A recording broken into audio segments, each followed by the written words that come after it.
At finally, nandito na yung pinakahihintay nating bagong Honda XR 150. Mas pinaangas, mas pinapogi, at mas pinaastig na ngayong 2025. Ito ay powered by 149cc, 4-stroke, 2-valve, single overhead cam, air-cooled, at may lakas na 8.72 kilowatts at 8,000 RPM and max torque of 12.1 Nm at 6,000 RPM. Ito rin ay mayroong malaking fuel tank capacity na 12 liters at kaya nitong umabot up to 36.7 km per liter, kaya naman sa mahabang biyahe ay hindi ka na mabibitin pa. Ito pa rin ay merong 5 manual transmission at naka-carb type pa rin. Pareho naman naka-bulb type ang headlight sa front, maging yung kanyang turn signal, at taillight sa likod, maging yung kanyang turn signal. Ito pa rin ay naka-telescopic fork suspension sa front with rubber boots at single hydraulic disc brake with dual path piston brake caliper. Habang ang sa likuran banda naman ay naka-monoshock swing arm suspension with a drum brake. Ay merong front tire size na 90 by 90 by 19 at sa likod naman ay 110 by 90 by 17. Still, pareho pa rin naka-tube type. Ang bagong modelo ng XR150 ngayon ay naka-modern fully digital instrument panel at meron din siya mga switches kagaya ng high beam, low beam, turn signal button, horn, at electric start. At ito lamang ay may magaan na timbang na 130 kilograms, kaya naman kahit lady rider ay napakadali nitong i-maneuver. Ito rin ay merong seat height na 834mm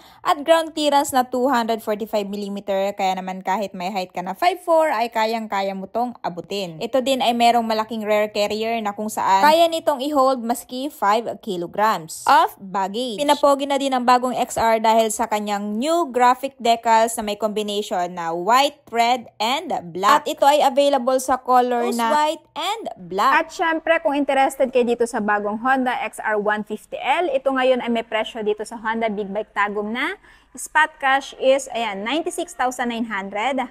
Down payment, 7,461 kung kukunin nyo ng installment at monthly sa 3 years na 4,539 at rebates na 200. Pero kung ayaw nyo naman ng 3 years, meron silang 1 year up to 2 years na mapagpipilian. So, pili na lang kayo dito kung alin yung bracket na gusto nyo. And ito ay available dito sa may Honda Big Bike Tagum, Kanokotan, Tagum City. Yung masasabi nyo sa Honda XR 150, sulit ba siya sa presyo niya at sulit ba yung naging upgrade niya ngayong 2025? At ano yung katangian nito kung bakit ito yung i-consider nyo bilhin ngayong taon? Paki-comment naman sa baba. At syempre, kung bago pa lang kayo dito sa channel ko at hindi pa nakapag-subscribe or follow, please do subscribe and follow for more motorcycle reviews, price update, at more features.